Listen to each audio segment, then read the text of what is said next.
If you're an Android user and you're not listening to this podcast through the Podcast Republic app, you should check that out. It has thousands of great reviews on the Google Play Store and many satisfied customers. Favorite your favorite shows, they download as they're posted, and then you're listening in no time at all. Once again, that's the Podcast Republic app on the Google Play Store. Welcome to Dissecting the 80s. I am Trip Lano, one half of the Mega Podcasting Powers. And with me, as always, is my tag team partner, a man who knows that if you're going to blow the whistle, you should make sure other people are aware of it. The Macho Man Drew. Andrew Lano. Thought you were going to say wait till the third act. No, the whistleblowing is what sets this whole thing in motion. Oh, okay. I thought I was going for police whistle. Not a literal whistle. A whistleblower, as in like a uncoverer of secrets. No, I'm here now. I'm on the same page now.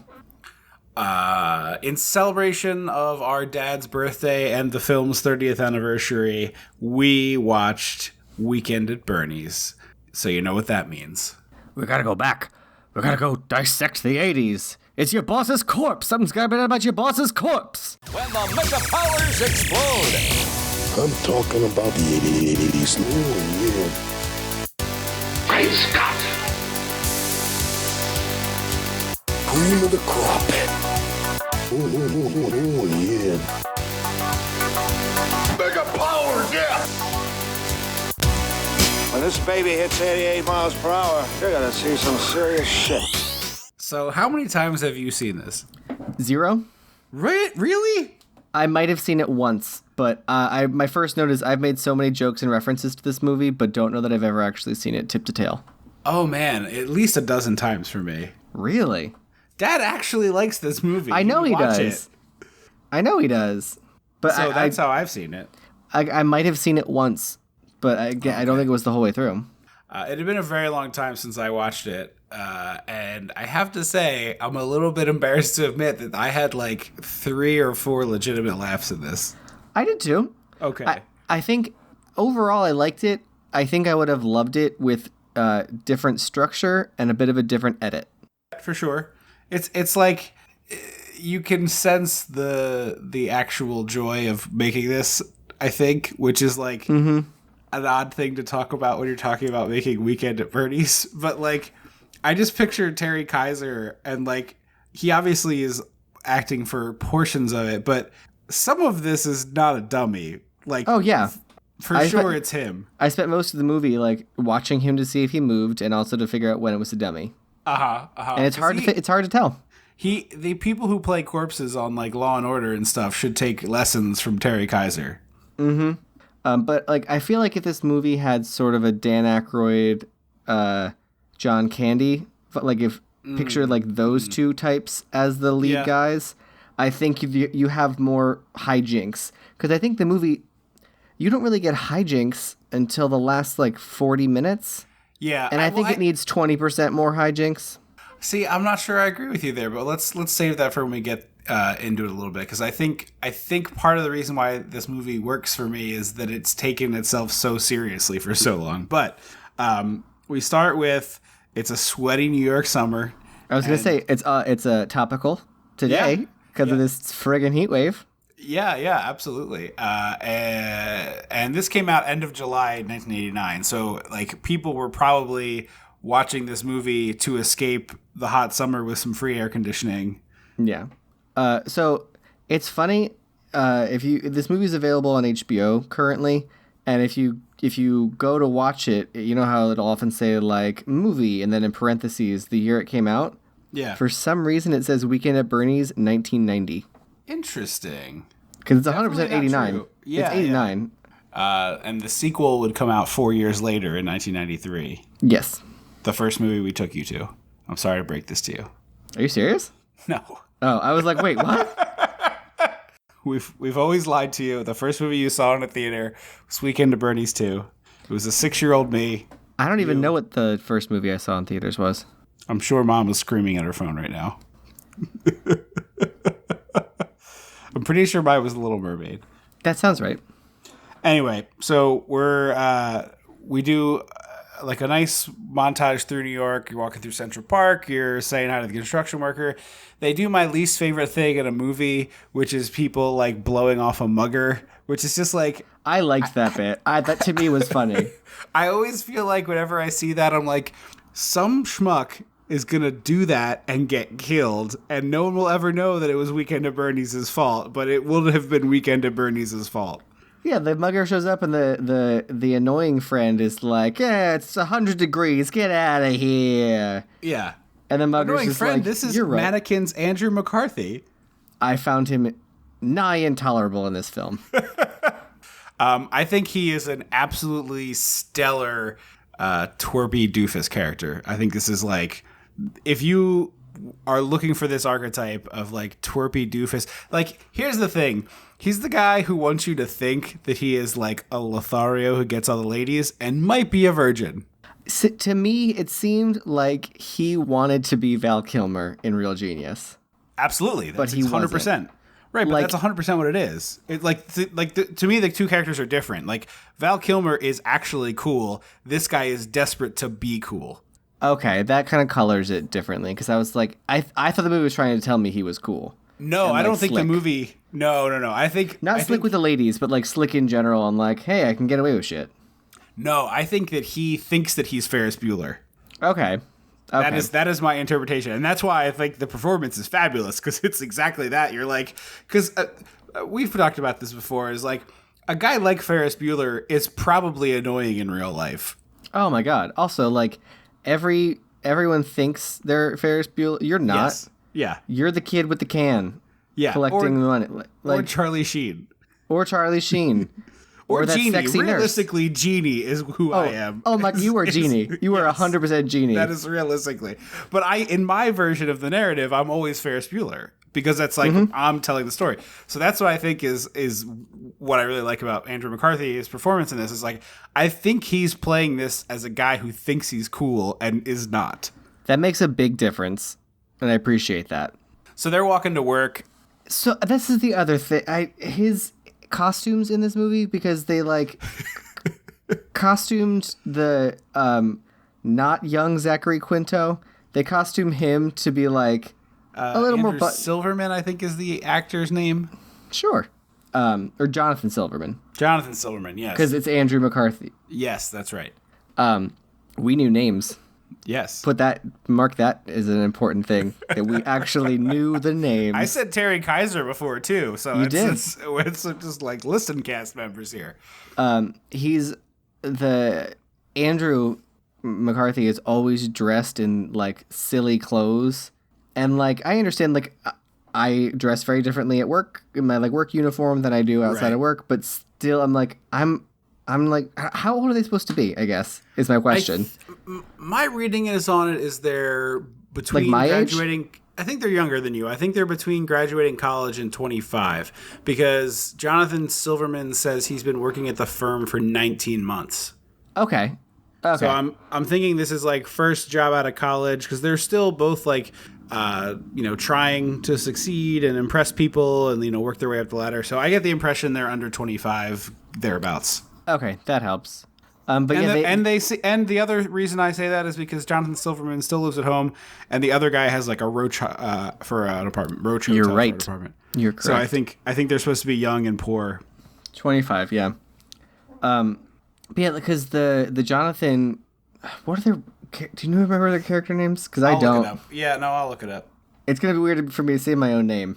Button Up and Unbuttoned. Andrew McCarthy is Larry, and Jonathan Silverman is Richard. Okay.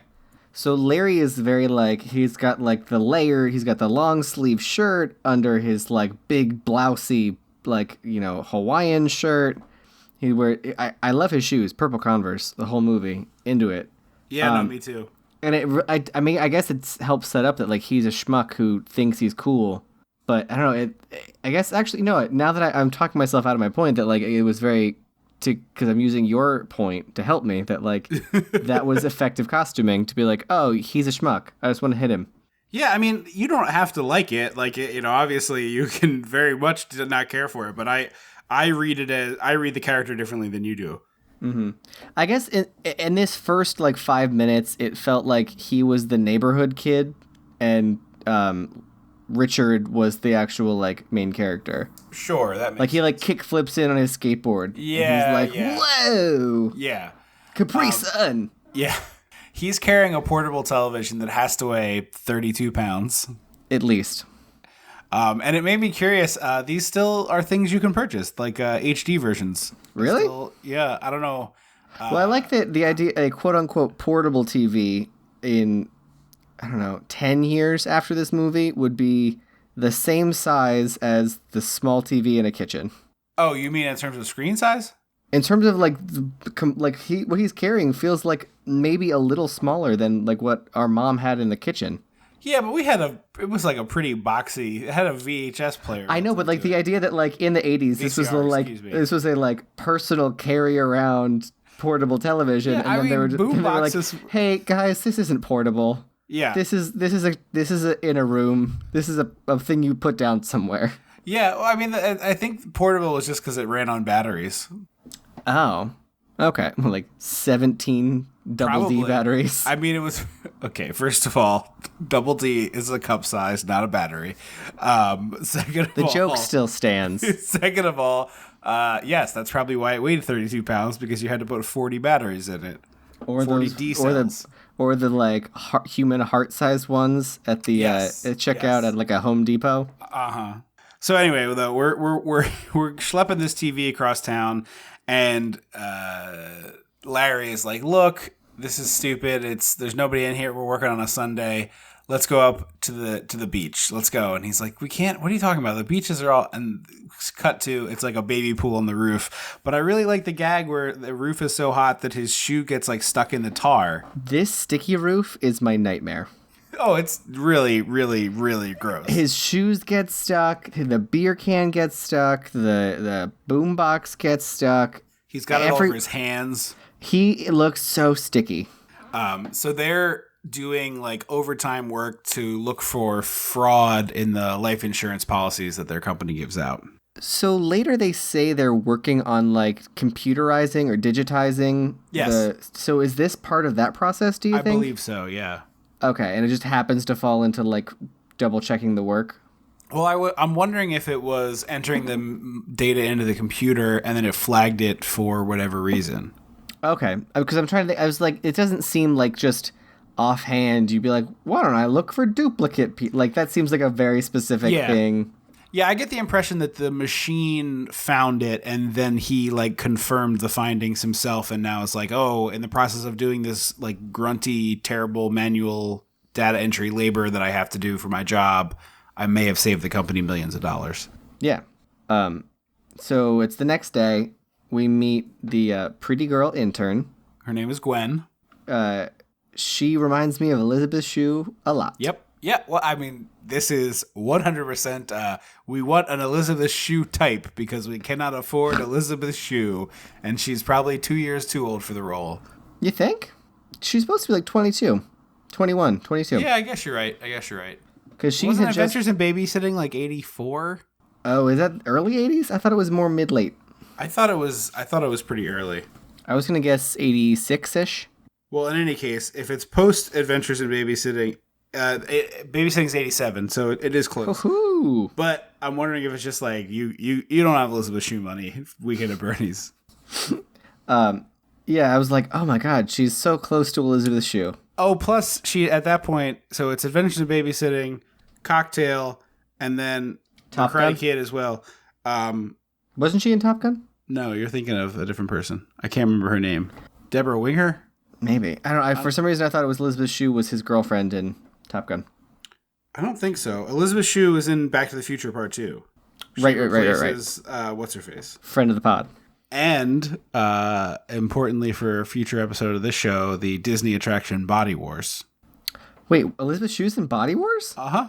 I didn't know that. I didn't remember that, I should say. Oh, no, I remember Cranium Command, not Body Wars. Body Wars was the movie that we did on this show with Martin Short, where the little guy they shrunk him down and put him inside. Oh, yes. Okay, I'm here now. Kelly McGillis is the actress in Top Gun. I had to look that up because people would be mad at us. Thank you. Okay. So, speaking of McGillis, I thought it was weird that no. I thought it was weird that she didn't look like she wasn't more like Tess McGill like. Because, like, the way she dresses at the office was just a very, like, almost appropriate today. Like, if someone walked into an office in that, you'd be like, oh, that's just a pretty blouse and an appropriate length skirt.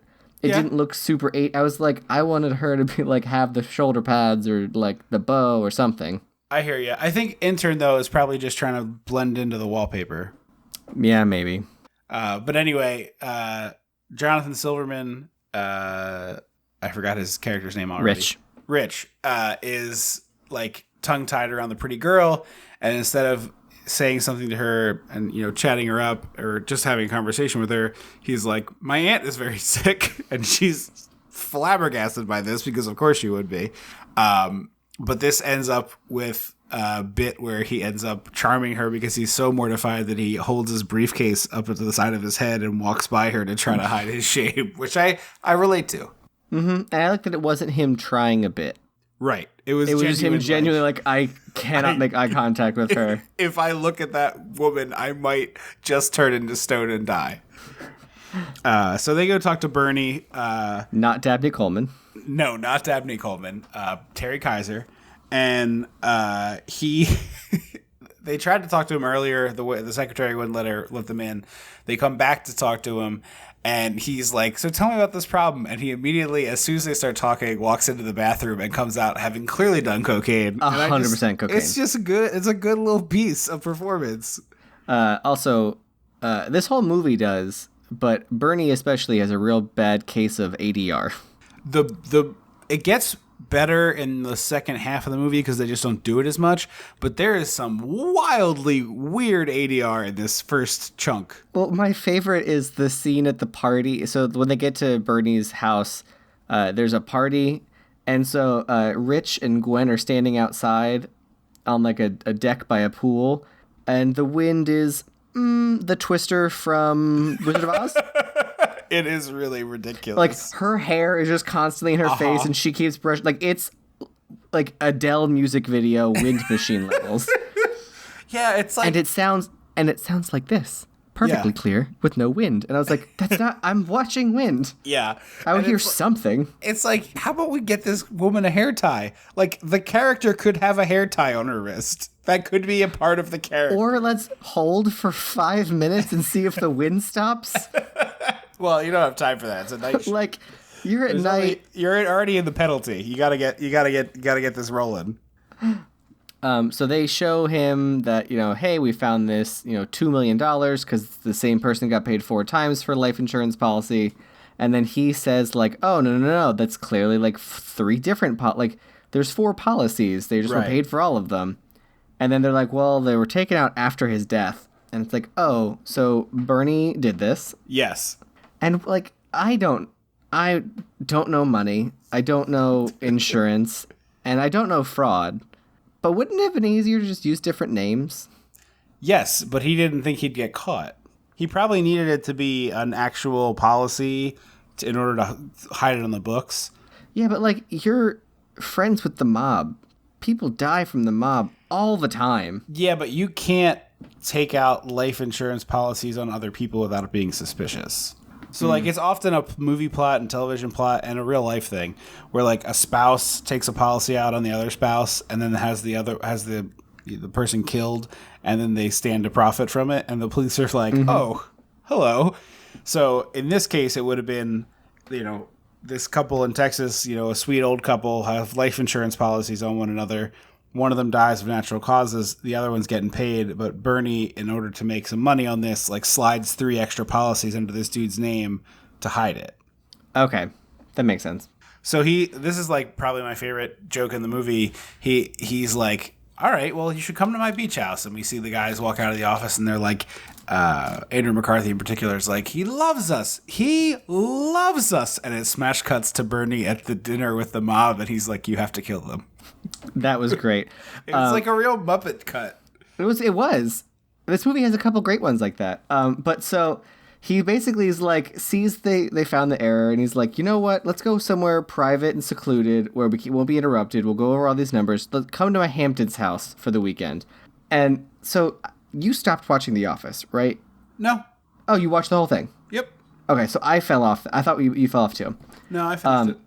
So my boyfriend recently watched the whole thing, and so I caught a couple late episodes, because basically I don't remember Steve Carell leaving. So, like, anything after that, Yeah, that was pretty mediocre, except for like the last 4 or 5 episodes.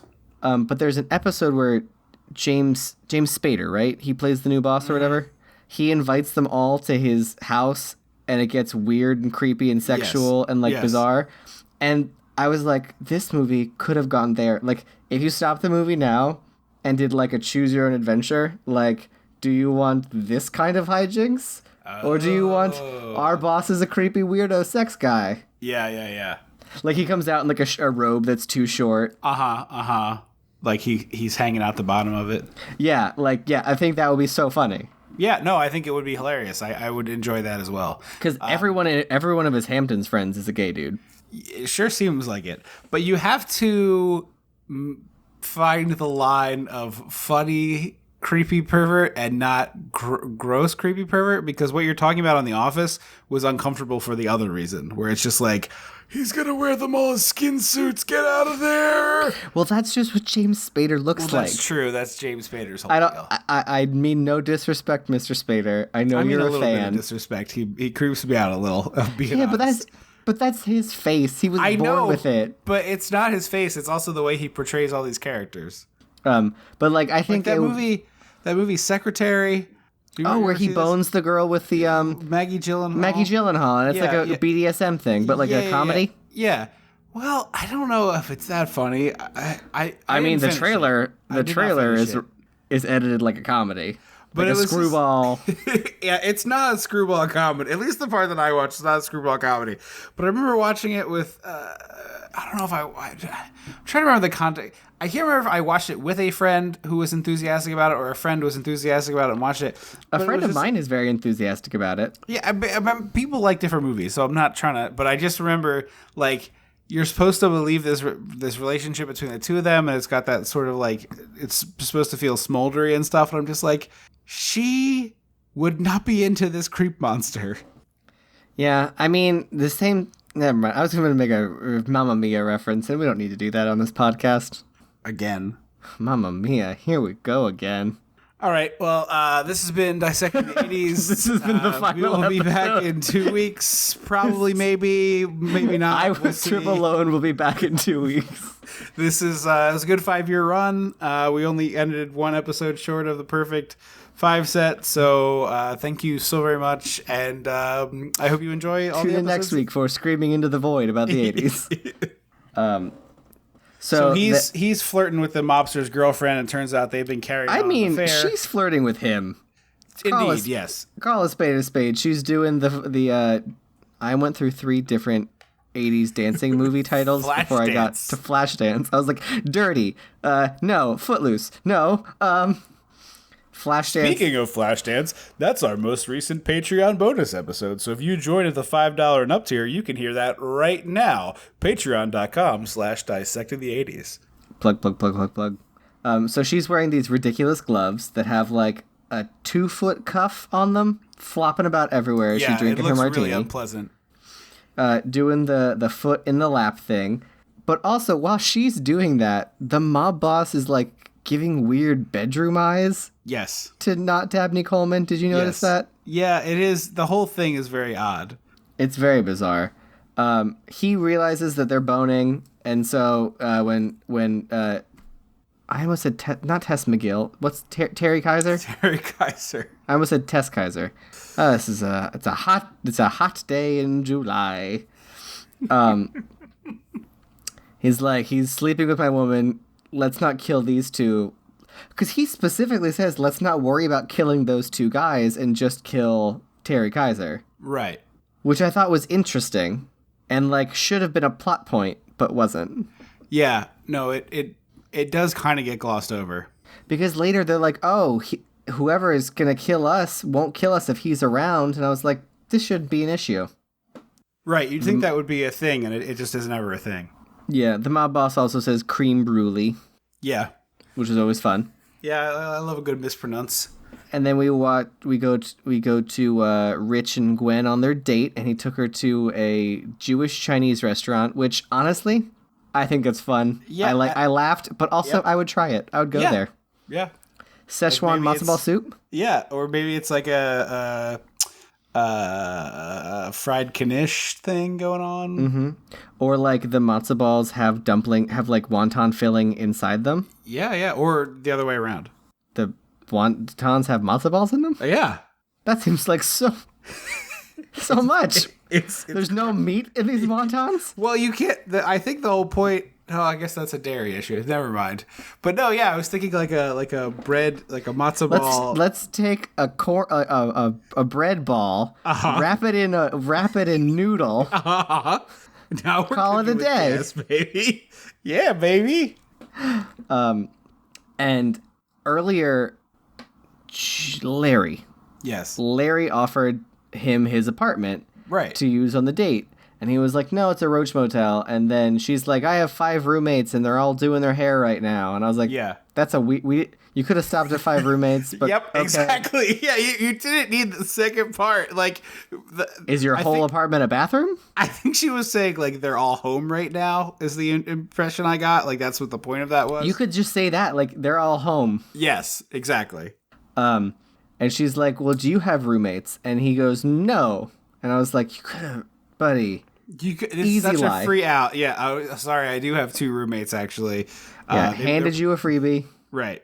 And so I thought they were going to his friend's apartment. So did I. And I was like, what is this like 60s mod Austin Powers? It is such a cool freaking apartment. Like everything in it I wanted to own. Oh my God. I wish I could have a room of a house that just looked like this. It was like a bar. Just like a bar in your basement. Yes. Oh my God, yes. With the weird like teardrop fireplace thing. Every part of this I loved. Every single bit. The ugly cabinets. Oh my God. But yeah, so they're doing that.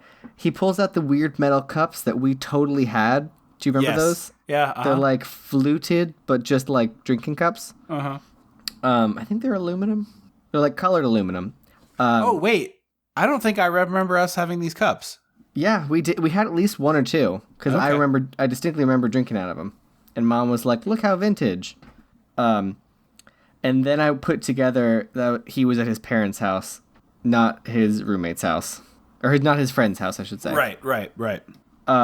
And so he just starts. He does the movie thing where you just lie and lie and lie, and he's like, "My parents are dead," and da da da da. Yeah, I have a butler, and I'm so rich. The parents are dead part was kind of buck wild to me. Of like, that seems like an insane lie that you're telling. Cause like, you know what? Here's a great lie that's the truth, but like spun well. Hey, my parents moved in with me because I'm so successful. Oh yeah, that could make sense. There you go. Now you're only lying about your income, but like she's gone tomorrow, I guess. But there's also like the free out of like, I do have roommates, but we could hang out in my room. I realize that's kind of forward, but we could just have a drink. You know what I mean? Mm-hmm. So then his dad comes out in his underwear, and it gets weird. I mean, it gets kind of funny. He tries to play it off like it's his butler, and the dad is having none of it. Yeah, well, again, he's like, which oh, I it's my gotta butler. say, not a cool move from dad. If we said that to our dad with no context, dad would be cool. I think if dad came out, saw one of us was clearly home with a person that we were interested in, and the butler thing is like, the butler thing's maybe too far, but I feel like he'd be cooler than this guy who definitely is like, hey, I hope that this never happens for you, son. Well, no, he clearly is like, hey, didn't know you had someone, have fun, I'm going to bed. Like, he clearly was on his way out of the room, and then he decided to, like, double down on, like, oh, hey, Jeeves, lay out my shit, do my laundry, make sure you have breakfast for me while you shave my face in the morning. Mm-hmm. And the dad is like, hey, knock it the fuck off. He's not have time for this. Yeah. I think if it was just a simple, like, that'll be all, Jeeves, have a good night, like, then dad might play along. Yeah. But don't double down. Yeah, no, I'm with you. He does go a step too far, perhaps. Yeah, and then she's like, this is weird. You're lying, clearly. I'm out of here. Which, fair play to her. Like, 100%. I'm not knocking her for that. Yeah. So then we see the boss go to the Hamptons in his boat, which doesn't have a fun pun name, and I was very disappointed. No, it's just called Adjustments? Premiums. Premiums, okay. Which, like, I get that that's an insurance term, but where's the pun? Yeah, no, not very good naming. But also, Where's the humor? He doesn't seem like a clever individual. No, but honestly, nothing will beat Biatch from us. Works much better written, but that was a solid pun. Yeah. And then he gets out of it, and there's a line of golf carts that all look the same, and then his is a little red. It looks like you took one of those, looks like a Ferrari. Little kid, like my first Ferrari, with like the battery that like needs 7 hours to charge. It looked like that, but made into a golf cart, and it was great. He drives around in that. Yeah, I like it a lot. And we see his beach house, and my first note was Beetlejuice style hipster house. Most definitely. Later, I realized it's not Beetlejuice; it's Julia Louis-Dreyfus from Christmas Vacation's house. Like, this would be her beach house. Yeah, definitely. That, like, very hardcore futurism stuff. Yeah, very gray, very cold, very angular. Although the couch looks comfortable, which is really rare for a house decorated in this style. Yeah, for sure. You usually get, like a very, like, it has, like, no back or no arms or no some sort of nightmare couch setup. Yeah, like, we took out all the cushion and replaced it with cardboard boxes. And he's like running inside to get the phone that's ringing. First, he chases off this contractor who is squatting there, and then he sees his gardener, and he has like a nightmare situation with the gardener. He steps in like a bucket, and he picks up the phone, and he immediately is like, "Hey, don't commit murder while I'm here." And the mob guy on the other end is like, "Hey, we're on the phone. I am on a payphone, you schmuck." But also, so for younger audience members, answering machines used to be a literal recording of the phone, and if you answered while someone was leaving a message, it recorded everything. Right. And that's which I'm sure people used as a way of like recording conversations. Oh, 100%. So he accidentally records this whole conversation, doesn't quite realize it. Chekhov's answering machine. Although, not... So, like, normally, like, in a Chekhov situation, you see it a couple times, or it's, like, hinted at how important it's going to be. Like, after he hangs up, it would have, like, zoomed in on the blinking red button to show that there was a message. They didn't do that. It just kind of happened later. Which I honestly kind of liked. Well, I mean, I don't think it needs to be hammered home, but I think, like I said, a zoom on, or a lingering shot on a blinking red light is like, oh, that got recorded. I gotcha. We get the first legitimate laugh of me in the movie. It's a very good joke. The ferry's moving, and they're like running to catch the ferry. And he's like, "Come on, we're going to jump it." He's like, "I'm not jumping on a boat." He's like, "Come on, we'll jump on the boat." And Larry jumps for the boat, and then Rich does too. And they both land like bags of dirt, like they really banged themselves up. And it turns out the ferry was just arriving. So they just made a huge scene for no reason whatsoever. Which, like, context clues, there were a lot of people just standing on the dock. Right. Like, no one seemed to care that it was leaving, if it was leaving, boys. Yeah, it's not like people get off a boat and then just mill about adjacent to the boat. Like, they go about their day. Yeah. And so Larry is wearing this really great red, like, pale red seersucker jacket, like red striped seersucker jacket, and I am into it. Yeah, I thought you would be into most of the fashion of the movie, to be honest. There weren't enough crop tops. A lot of the short shorts, primo short shorts. Yeah, definitely. Bernie gets murdered by a guy. Bernie gets Snowplow Man murdered.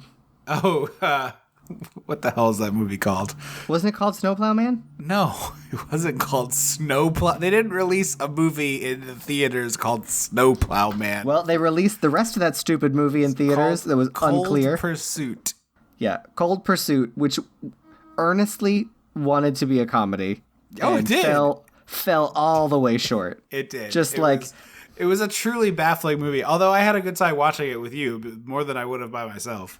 Yeah, I'm the one that... and I clocked that it was supposed to be a comedy. Yeah, you were like, this is supposed to be a comedy and it's failing. And I'm like, no, it's just not very good. And then we looked it up and it was like a black comedy.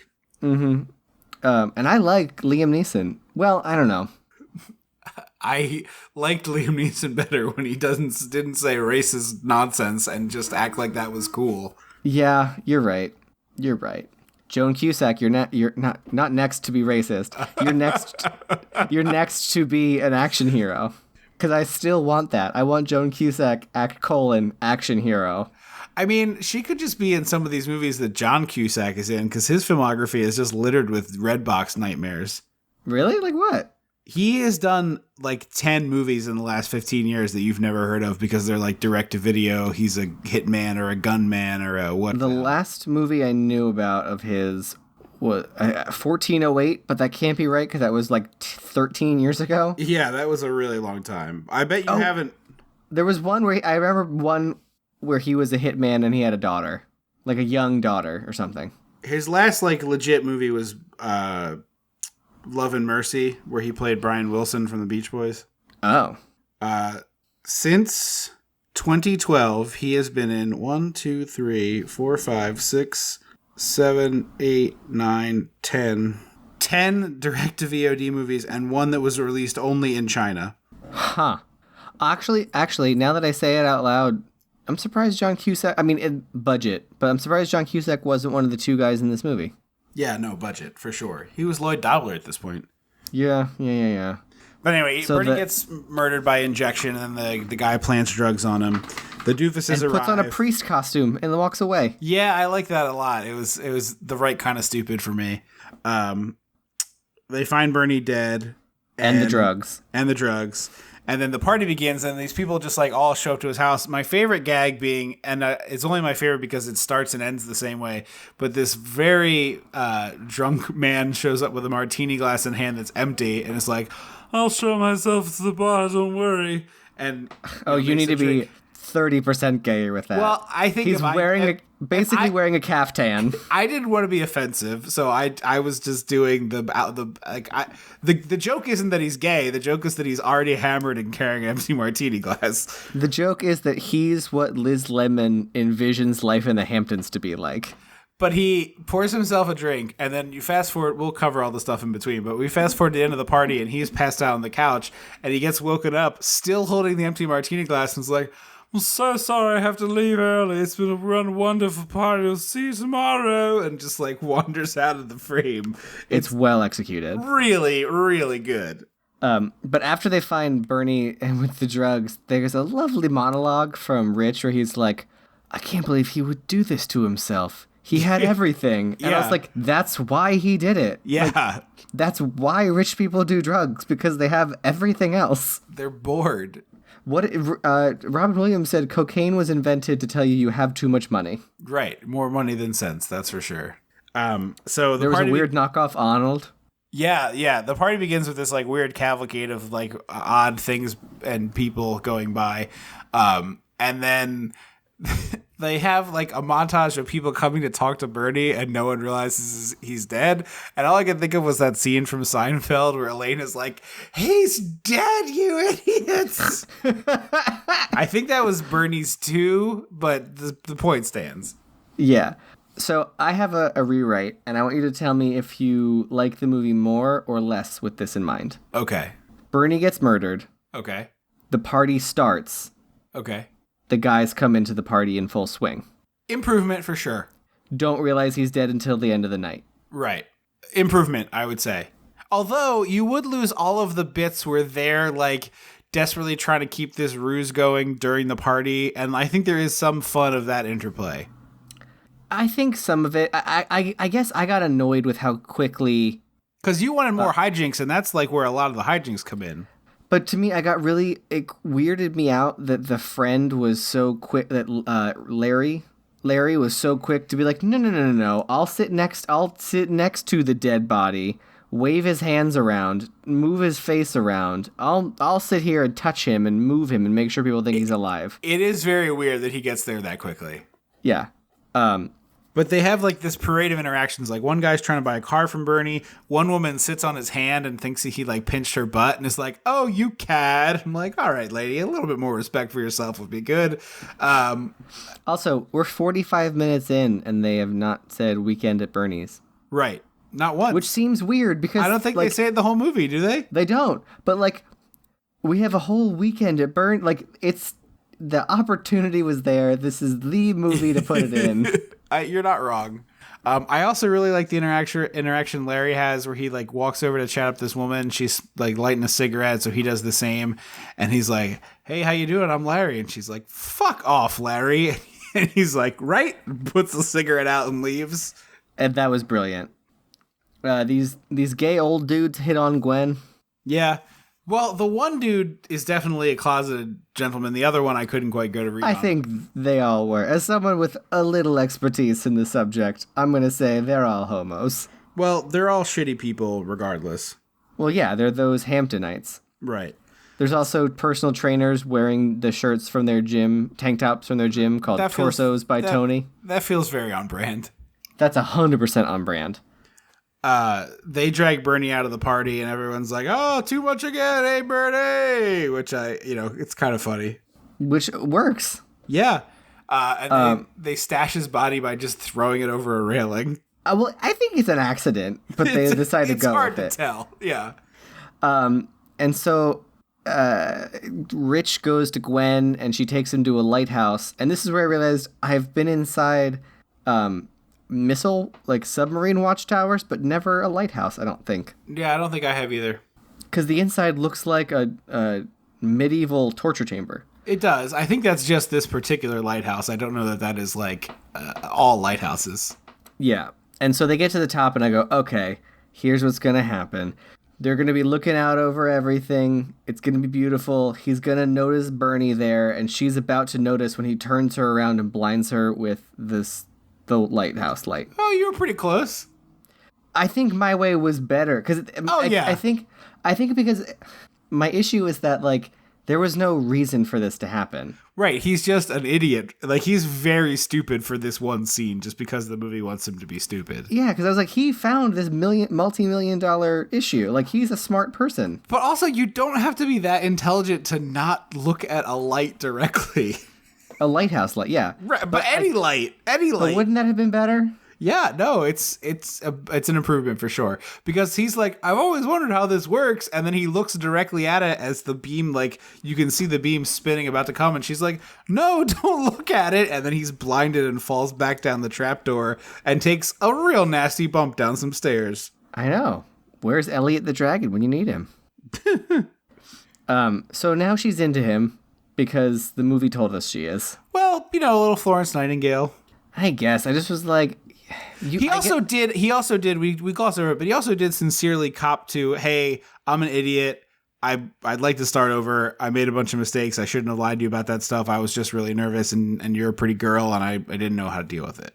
That's fair. So if she was into him and he showed like I think he shows actual contrition there. It's like I could see her being like, okay, I did like this guy. I had a fun on that date. I'm willing to go and hang out with him some more. Like I would have done it if not for the other stuff. He seems like he's actually telling the truth that he's sad about it. You're right. So then he goes home. He realizes Bernie washes up next to him making out with her. It's really funny. And his eyes are open. He's like staring at them. It's well done. And so he drags her away and goes inside to get Larry's help moving the body, and Larry's going to Bone Town. Yeah. Presumably with that woman who told him to fuck off, but we never know. Yeah, who's to say? And so they drag him up from the beach they're like, we'll just put him in his bed and leave him there. And then the mob girlfriend lady shows up. I have some issues with this next bit. Some? I have all issues. This whole thing is an issue. Because we go to Corpse Bone Town. Yeah. And the phrase, and Rich says the phrase, quote, I hate it when they scream. What does that mean, Rich? Yeah. The fuck does that mean, That's a real Richard? Kanicki line. That's a real Kanicki line. Yeah, it is. But, like, I'm willing to give you nobody realizes he's dead while he's on the couch and everybody's hammered and whatever. But come on. Because, like, how bad is this guy in bed that she's able to have sex with him while he's dead and not notice? I was just like...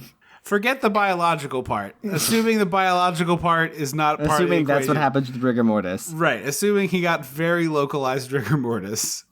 Because I was like, oh, she's super drunk. She's going to go in there and, like, yell at him and tell him off. Right. What needs to happen is she asks for the scotch before she goes in, chugs the bottle, and comes out and is like, I never noticed he was such a good listener.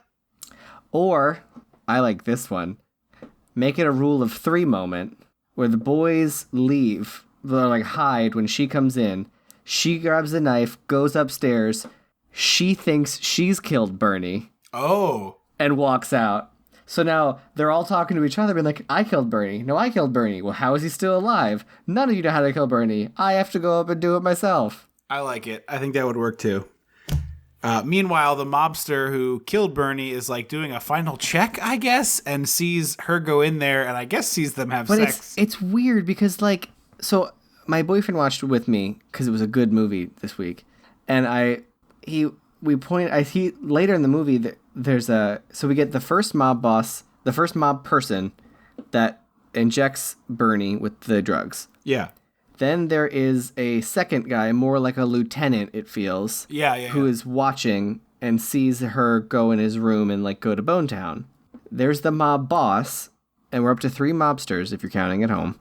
Then there's a 4th guy that isn't really talked about, and he's the one that shows up in the end and goes crazy. No, that's the first guy again.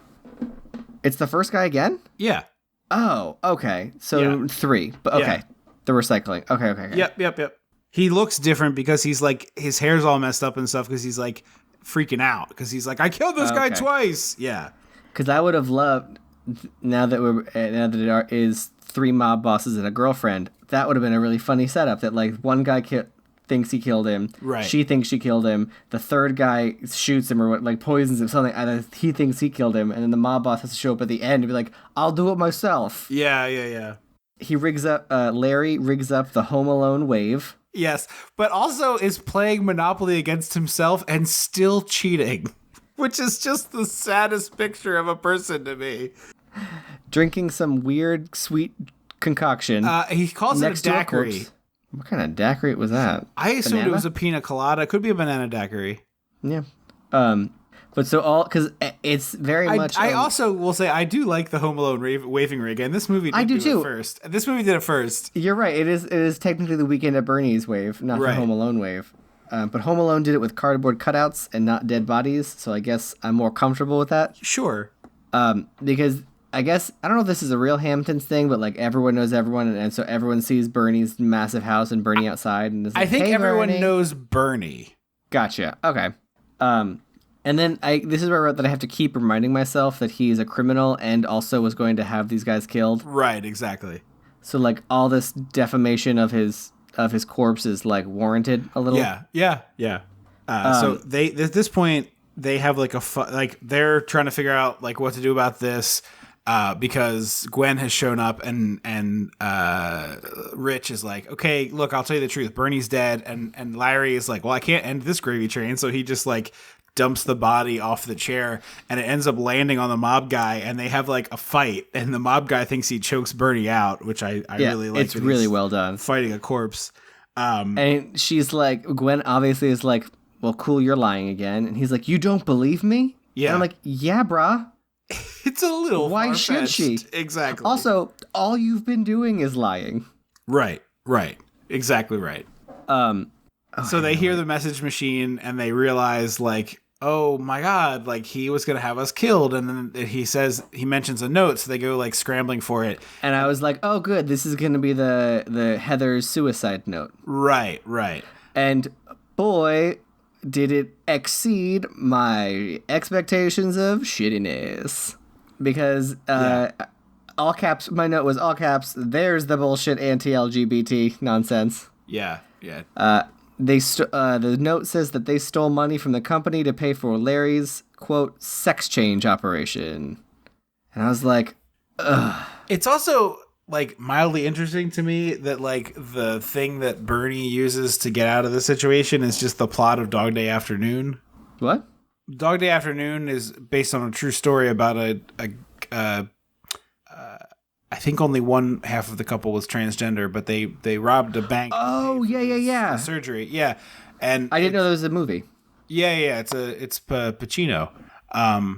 It's a really good movie, but it's literally the plot of the movie is what this they stole the money to pay for the sex change operation, and then their relationship was on the rocks. It's that's what that movie is. And then Larry's like, he made me a drag queen. And I was like, that's You not don't what that understand means. what that means, Larry. I'm sorry to tell you. You keep using that word. I do not think you know what it means. Yeah. But I will say the smallest of credit, because it sucks and it's shitty, and I'm not going to defend it. He does come around very quickly and they move past it. It's this thing, it's this minor bit, and then they never acknowledge it again, and they go on from there. So it's at least we didn't have to wallow in it, is the only small grace I can take. Obviously the movie's better if it's not in there, but it's just, I agree. At least it wasn't. Here's my thing. If it became, I think a funnier, a more effective comedic choice would be we're gay lovers. I caught Larry cheating on me, and so I killed him and then myself. And then they can argue about Larry being like, he thought I would cheat on you? 100%. Way better. And that's funnier. I'm not to me. A cheater. It is funnier. I but would also, cheat. You think I would cheat on you then? Right. No, I agree that that's funnier. But also, this was in the prime era of oh my God, could you imagine if people who were transgender existed? And so also this is the same recording where he says, hey, don't kill them while I'm around. And Right. This is where they realize, oh, if they see Bernie still around, they're not going to kill us. And I was like, this self-preservation angle is very interesting. And it's also the dumbest possible interpretation of what that means, which I really like. Also, I was like, it's the last 30 minutes of this movie. Why are we too many, this is you crest the two big hills in the roller coaster and you think you're going to go back to the station, and then you realize there's a corkscrew, 3 loop-de-loops, and another inversion before you get back to the station. You're like, this shouldn't all be here. Right. This is so much longer than it needs to be. So they're like, all right, we just have to convince everyone he's alive until we can get out of here. And then they go looking for Bernie, and they find this child burying him in the sand, which is this kid is a ridiculously good asshole child. He is. He reminds me, there's an episode of The Golden Girls where a little girl steals a teddy bear. And it's the little girl from True Beverly Hills. Oh. She plays a real great asshole kid. But this was my second legitimate laugh in the movie, where they're like, all right, we got to get him out of the sand. And then we cut to them, they try to drag him out of the sand, and then they cut to them cleaning it up. And the one is vacuuming over his face. Rich is vacuuming him with a handheld attachment over his face. And Larry is aggressively brooming off his legs. And I just the visual is really good. And then I like that a lot. Yeah, yeah. And then they find out that he has a toupee, which is normally a really cheap gag, but them being like, my God, I didn't know he wore a rug. It was kind of funny to me. Mm-hmm. Well, and because it got vacuumed off his head. That was great. Yeah. And then there's gunshot noises, and I was like, oh, it's the little kid. Yeah, I didn't catch that. I was confused by what this was. I thought it was going to be a portable television. And then we get what I think is the worst use of ADR in this movie. This terrifying fake child laugh. Yeah. They clearly got an adult woman. It's Tara Strong does a great little kid voice, but if you think about her laughter too much, it's creepy. Yeah. They got an adult woman to dub this kid, and it's not fun. Can I go down below and play with your coup or whatever? Yeah. So they grab Bernie. Staple the toupee to his head. Yep. They grab Bernie, they stick him in the golf cart, and they go tearing off for this. Meanwhile, this other guy is chasing them, but it's not the killer. It's just another Hamptons person. Yeah, I think it's a callback to something from before where Bernie wanted a Maserati painted black or something. Yeah. Which seems like a color they would come in. Yeah, I don't know. I guess maybe it's just it's red for sports cars. But anyway, they do this chase sequence. They try to catch the ferry. They can't. And they're like, all right, well, let's steal Bernie's boat. And they have this fun tete-a-tete where it's well, you wait here and I'll get the keys. And it's I'm not going to be without Bernie. You go. I'll wait here with Bernie. And it's okay, fine. We'll all go get the keys. Well, the best is they've tied their feet together a a 3-legged race. A 6-legged race. Yeah, 6-legged race. Yeah. Wait, 4. It's a 4-legged race. Hang on. Yep, it's 4. Yep, it's 4. 2 plus 1 plus 1, yeah. 2 plus 1 plus 1 plus 1. 1 plus 1 plus 2 plus 1. A 4-legged. Did we say 4? It's a 4-legged race. Thank you. A 4-legged race. They got their hand up his vest, holding the back of his head, and they're walking in unison. It almost looks like when people do that weird, creepy conga line costume. Not conga line, but dance troupe line costume. Yeah, or where it's like they do puppet versions of that. Yeah, Have you seen yeah. They do it in Something Disney like World that. actually. Yeah. For Coco. And I was like, this is funny. Where I like this kind of hijinks. Yes, exactly. They get to the boat, and the bit with the boat is really fun to me as well. It's like there's a couple of good laughs here in this sequence where, oh wait, no, first they clobber the two guys with a piece of wood and hide them in a closet. I forgot that part. The gardener and the guy who was squatting come back. They think they're killers, so Rich hits them in the head with like a log for the fire, which is definitely going to cause brain damage. But sure, let's gloss over being that. knocked out causes brain damage. Right. But If you are unconscious, not sleep-wise, for more than like 5 minutes, you're losing some stuff. Yeah. But he hits them really hard in the head with a full-on log, which is kind of wild. So they get to the boat and they like tie him up, and this is where Larry annoyed me. Because I was like, you're now hindering your success because you're being annoying. Okay. Because he's like, I can drive a boat, and then he's just like clearly just like hitting buttons like a cat. And just like this button, like, no. If neither of you know how to drive a boat, just say it. Like, right. Like the pretending to know how to do it pissed me off for some reason. Okay. See, that to me lined up right with the character of like a guy who thinks he's Ferris Bueller. I was like, this is you in your mind, you are running from a hitman who's Right, going yeah. to murder you. Yeah. You're not acting like it. Right. But at least he got to drive a boat. Yeah. And they do a really nice quick bit of stop motion. Did you catch it? No, I don't think I did. So they untie the boat kind of, but leave the back of the boat is still tied to the dock by what are those things called? They look like this trip. Cleats. Yeah.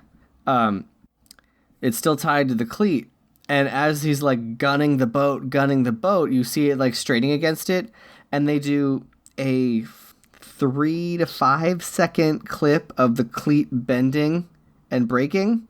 Okay. I didn't catch that it was stop motion. I thought they just made a rubber cleat. The way the frame rate shifted made me think it was stop motion. It could have been. Yeah, it definitely could have been. As someone who watched a lot of Nightmare Before Christmas and weird stop motion things, like I think it was that. Okay. And then they get some the boat hijinks I didn't think were as entertaining as the other stuff. Okay, see, this is very relatable to me because I feel like most people, if you're like, hey, could you drive the boat? They'd be like, sure. And then they would get up there and be like, I have no idea how to do this. Because it feels like, especially one that has a steering wheel and like a throttle lever, it's like, oh, it's like a car. Like I push the lever like this for the gas pedal, and then it's like, okay, how do I oh shit, there's no brakes. And it's like I could see that happening. So at first they like almost ram into this big yacht boat, and then these real blue bloody people are like, you're breaking all sorts of laws here, and it ends up with him like throwing an anchor into their table, and people are getting knocked off the boats. I don't know. I like a boat hijink.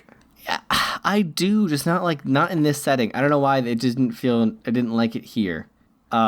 And then they end up with the one I love a good someone getting like falling off a boat gag, I guess is what it comes down to. So I thought that was funny. But the part that really amused the hell out of me is like they were at the channel markers and they couldn't figure out whether they should be on the left or the right of them. So like, well, we'll just weave around them, which to me is kind of like the most insane choice you could make.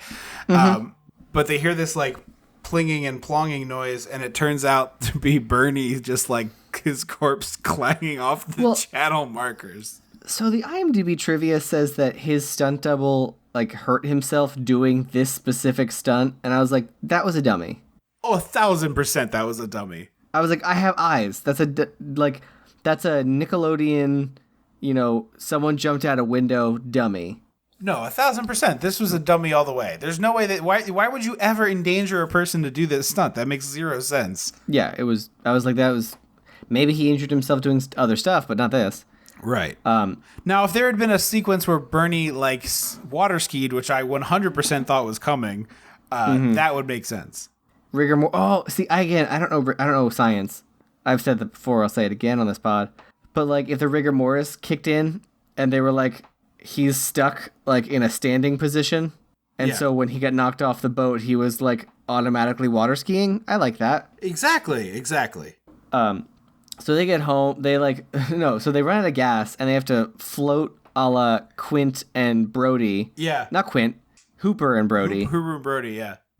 At the end all of the Jaws. way back, all the way back to the house.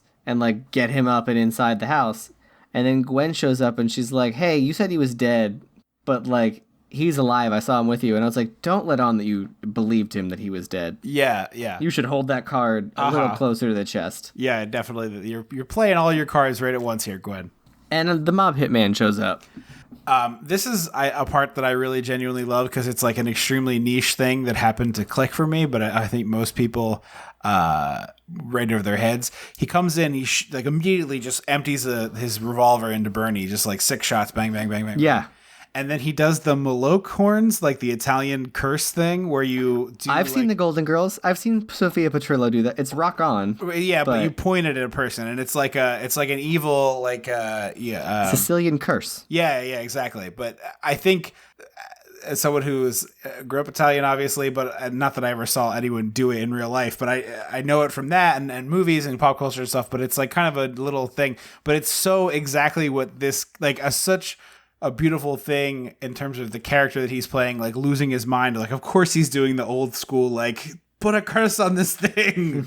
Yes. And so he empties a clip and he doesn't see the people. And of course they make a noise and he realizes they're there. And Rich goes, I was looking at my watch. I didn't see anything. Yeah. And then Larry goes, I'm blind, and just closes his eyes. And like, to me, the funny bit would be, the mob guy looks at Gwen like, well, and then she doesn't say anything, and he's like, all right, well, I guess then I have to kill you. Yeah. Because I was like, we're building and we're funny, and then pfft. Right. And then we get some like Benny Hill gag of like everybody's running from each other in circles in the house. An aria is playing. Yeah. There's like almost a great thing with the radio that keeps changing because it got shot, but it's not quite done perfectly. I think it has the potential. It only happens twice. Right. It has the potential for being really funny, but doesn't what would have been helpful is like, so they have the 2 opera songs playing, and then Larry like hears the gunman reloading, jumps up and tries to choke him with a phone cord, and ends up just like wrapping him around and around with it, and he sweeps the leg and takes him down. But if it had been like Call Me had started playing, yeah, something like that, because it was Night on Bald Mountain, right, which you might and people might remember from the end of Fantasia with the his name is Chernabog, but you might know him as Mountain Demon. Yeah. And so they tie him up, they win, the police show up, and all is well. Yeah, everybody seems very chill. Larry gets a photo shaking hands with the cops and is very excited about that. Because, but I was like, he wasn't a criminal. Like, he wasn't like a petty criminal or anything. So I don't know why he was so excited to get a picture with the cop. Yeah, I know. It's like, you'd think that they would be in some trouble for, like, not reporting this murdered body. Yeah, but, like, I guess all the evidence mounted against Bernie is there. Right. Yeah, I'm not sure. But that was Weekend at Bernie's. Well, you did miss the final bit where they're like, Larry's like, oh, what are you going to do now? He's like, well, Gwen offered to let me stay out here with her for a week, so I'm going to take a week off work. And he's like, you're going to take a vacation? Oh, my God. Cool, I'm going to be here, too. I'm going to stay at Bernie's. Keep an eye on it. And then the gurney that Bernie was on, the Bernie gurney, gets nudged by the ambulance, rolls down, like, I don't know, 1,000-foot long beach pier, and then Bernie tumbles off the thing and lands right behind them, and they run away. It's like in that one Friday the 13th when the guy in the wheelchair falls down all those steps for no reason. Like, there's too many steps this guy's going down. Right. Yeah. And then the kid shows up again, and he buries him. Yeah. Roll credits. So would you like to know, I finished this and I watched the trailer for Weekend at Bernie's too. Would you like to know what I know? Sure, because I'm very curious what the hell is going to happen. So it's one of those trailers that's like the whole movie, but in 2 minutes. So it was like exactly what I wanted. Yeah. I love it for a bad movie that I don't want to watch. So the boys are back, as is Bernie. And Bernie's corpse is back? Yes. They go to the morgue and they identify Bernie's body so that they can steal his credit card, and in doing so, find a key in his pocket or in his wallet that's to I forget what island it's on, but it's on an island in the tropics. And he's like, so 4 years later, Bernie's still in the morgue. The movie takes place like immediately after this one. Oh, that's a weird choice for a 4-year later gap. sequel. Yeah, no, I agree. So they're like, all right, well, there's nothing we can do with this key because Bernie is the only person who can. They find out that he has stashed the money in the tropics, and they're like, well, we can go get the money if we had Bernie. And he's like, we'd have to take the corpse on the flight. And he's like, exactly. So they steal Bernie's corpse from the morgue. They fold it up and put it in a trunk, and Larry is like, or in a suitcase. Larry is like jumping up and down to fold the body, and Rich is like puking because again, it's a body. Rigor mortis would have set in by now. Yeah, no, for sure. That's why they have to jump on the suitcase. They get Bernie to their hotel room, and he stinks. So they spray him with like Lysol, and they stash him in the refrigerator. Meanwhile, their hotel has like a full-size fridge, or they fold him up in a mini. So he's like Pennywise in it. They fold Bernie. They Pennywise him. They fold Bernie in half, like in half and half, in quarters. You can't do you're gonna have to like twist and crunch to fit someone in a mini fridge. That's what they do. Turns out that a woman on this island knew about the money, knew about Bernie dying, and was like, "We'll do a voodoo ritual on Bernie, and then we can use his reanimated corpse to walk to the money." So they do a voodoo ritual to Bernie, which I had to look this part up on Wikipedia. Goes awry, and I was gonna say, does it work? Well. The two hitmen guys, they lose their live chicken, so they use a pigeon because it's New York City. I guess they did this before the morgue part. Again, I was reading it on Wikipedia. So, have you seen the Bernie dance? It was like a craze like 8 years ago. No. People were doing it, like where you dance like Bernie. I mean, is that just like... It's not that good. Anyway, they reanimate his corpse with a pigeon instead of a chicken, which means that he can only move when he hears music. So he's just like a blobby bobby dancing corpse. Pigeons only move when they hear music? According to the laws of voodoo in this film. So the boys and the hitmen are constantly like stealing Bernie's corpse back and forth from each other, both trying to get Bernie's money. You know what I think happened? What's that? I think someone wanted to produce Beetlejuice Goes Hawaiian. That got shut down. Yeah.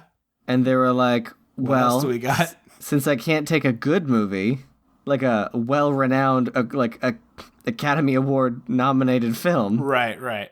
What if I just do the dead body movie in Hawaii? Yeah, exactly. But anyway, that's Weekend at Bernie's 2. The one where Bernie does dances and Bernie Goes Hawaiian. Yeah, it was I think it's Caribbean, but yes. But that's the one that Elaine was screaming about. So anyway, final Weekend at Bernie's thoughts? I liked it. I just thought it could use some improvements.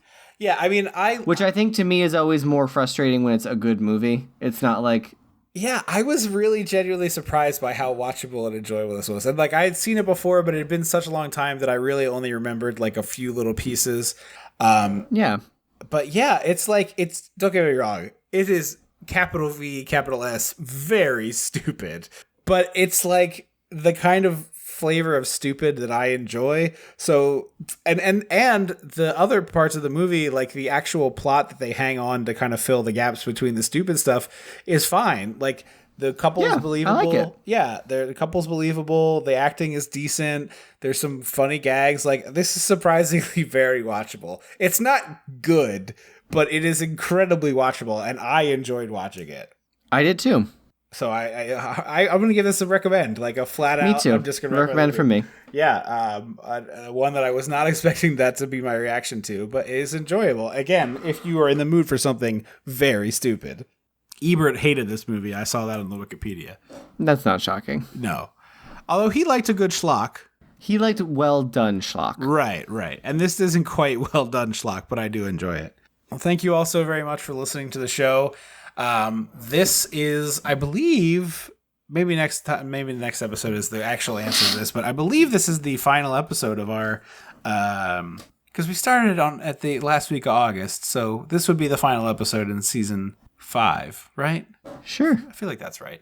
But anyway, our 5th anniversary will be the next episode, which we're excited about. But it's been quite a wild ride to be having been done this show for 5 years. It's pretty insane. We'll do that fun anniversary stuff next time, the Hall of Fame and all those fun things that we do to commemorate that. But thank you all, as always, so very much for listening to the show. We're really appreciative of it and really thankful for it. If you'd like to support the show directly, you could visit patreon.com/dissectingthe80s.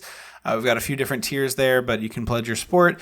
If there's something that you're like, hey, I would love to pledge for the show, but this is what I need in return, hit us up at dissectingthe80s@gmail.com, and we'll see if we can make that happen for you. Or 856-DISSECT. That's right. Visit us on Facebook, and it's at Dissect the 80s on Twitter. We always love hearing from our listeners, so thank you for reaching out and saying hello. It's always fun for us. If you've got one of those Andrew intros and you want to send it in to dissectingthe80s@gmail.com, please feel free to do that, or you can call it into the phone line and I'll get it that way. But yeah, thank you so much for listening to the show. Also there's dissectingthe80s.com if you need any other information. So I think that is everything. We will be celebrating our 5th anniversary and the start of season 6 with our next episode on The Howling Part 5. That's right. We figured to commemorate the 5th anniversary, we should do a Part 5 movie, and why not do one from a franchise we've never talked about before? So that'll be interesting. We'll see what it might be. Howling 5: The Rebirth. I can't remember what the second part of the title is, but something like that. So anyway, thank you all so very much for listening to the show. We'll be back in 2 weeks with The Howling Part 5. I've been Trip Lano. I will always be Andrew Lano. Until August 26th. Don't you forget about me.